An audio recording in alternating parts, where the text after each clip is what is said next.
how a bill becomes a law. We're on dangerous turf now. Let's end it. Steve Moore, Jim Nussle, gentlemen, thanks very much indeed. Once this deal is done, the focus comes right back to Obamacare and all those glitches. It's already starting.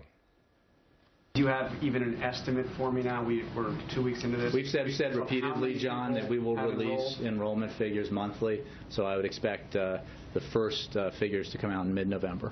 All right, White House Press Secretary Jay Carney still refusing to say how many people have been able to sign up on those exchanges. To Hadley Heath on why this heat is just getting started. Before we get into that, Hadley, I think you've got personal experience of Obamacare firsthand. You've got a letter from the authorities. What do you got? Just today, I come home from some travel, looking through my mail. I have a letter from my health insurance company. And someone who's familiar with Obamacare, I have been bracing for this. In fact, my health insurer let me know that my plan is not compliant with Obamacare and will cease to exist. They also provided me with instructions about how to sign up for a plan on an exchange. So this is you. This is you, Hadley Heath. This is personal. Yes, this is me. You're out of that plan. Do you know where you're going to go?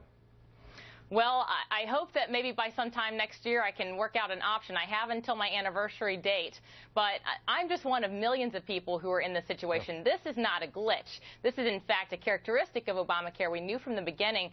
President Obama stressed in 2009 that a central part of the health care law would be that people who like their private health care plan could keep their private health care plan. But we knew from the get-go that that could not be the case.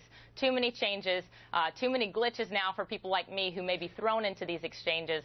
Very, very low success rate for people who try to sign up online. Now, how sharp is our criticism, your criticism of Obamacare? We know that very, very few people have actually been able to buy health insurance on these exchanges. We know that the deductibles have gone straight up for many, many people. And we know that there's now a big new copay for many, many people. How sharp is your criticism? Because I've heard the word chaos used. I've heard the word implosion used. I've heard the word collapse used. How far do we go? I think that this law is going to be transformative for our country. I think it changes not only the shape of our health care sector and our health insurance industry, but I think it's going to have effects on our economy. It's going to have effects on our freedom. So I think that this law is definitely something that is, as President Obama promised, a fundamental transformation of America. That's what this law is. But when we look at the exchanges specifically, you mentioned the low success rate. Less than 0.5% of people who tried to sign up. There's about, out of 9.5 million visitors, 1 million of them created an account, and only fewer than 40,000 people have successfully enrolled. So we're looking at a very difficult enrollment process right now. Tough numbers. Hadley Heath, thank you very much indeed. Thank you. Wrangling over raising the debt